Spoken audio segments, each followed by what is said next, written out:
Nature is wiggly. Everything wiggles. The outlines of the hills, the shapes of the trees, the way the wind brushes the grass, the clouds, tracks of streams.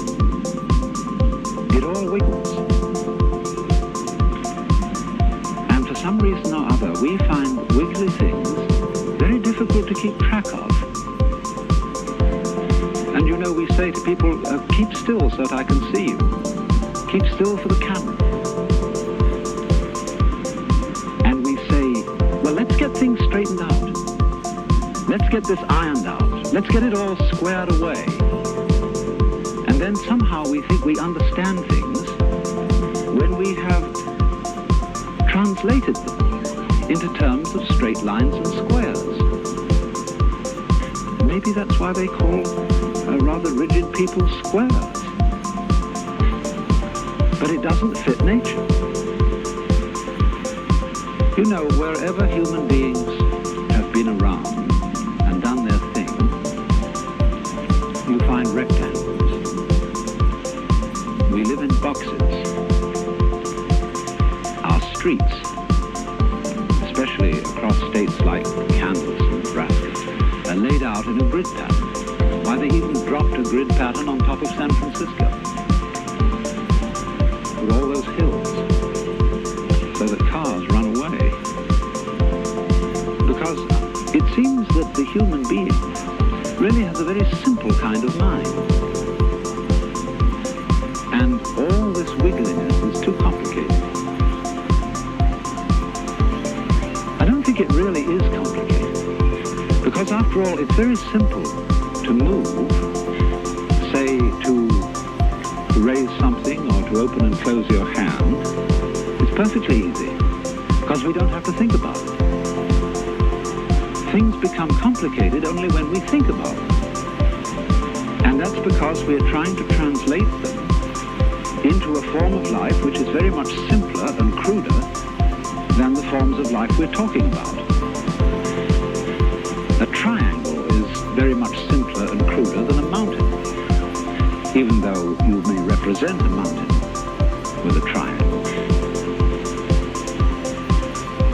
Human beings are just as wiggly as nature, and our brains are an incredible mess of wiggles, and that's the part of ourselves that we understand least of all. I'm afraid the problem is partly due to Mr. Euclid, who invented geometry, because he didn't really measure the earth. He measured and gave us ideas about the very simple forms in his own mind. And perhaps we should come to the conclusion that he really had a rather weak intellect. Because sometimes when I'm in the middle of all this, I feel as if I were in the middle of an amazing brain. In other words, the brain is a network of interconnected neurons. And each one of those neurons is a fairly simple affair, because it either fires or it doesn't fire. It gives you the message on or off, yes or no. But what we call things, the plants, birds, trees, are far more complicated than neurons. And there are billions of them. And they are all living together in a network. Just as there is an interdependence of flowers and bees. Where there are no flowers, there are no bees, and where there are no bees, there are no flowers. They're really one organism. And so in the same way, everything in nature depends on everything else. So it's interconnected.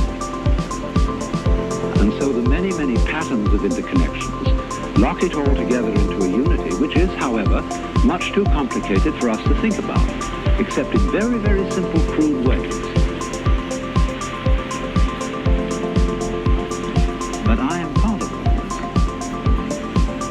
I am, as it were, one of the cells in this tremendous brain, which I can't understand, because the part cannot comprehend the whole.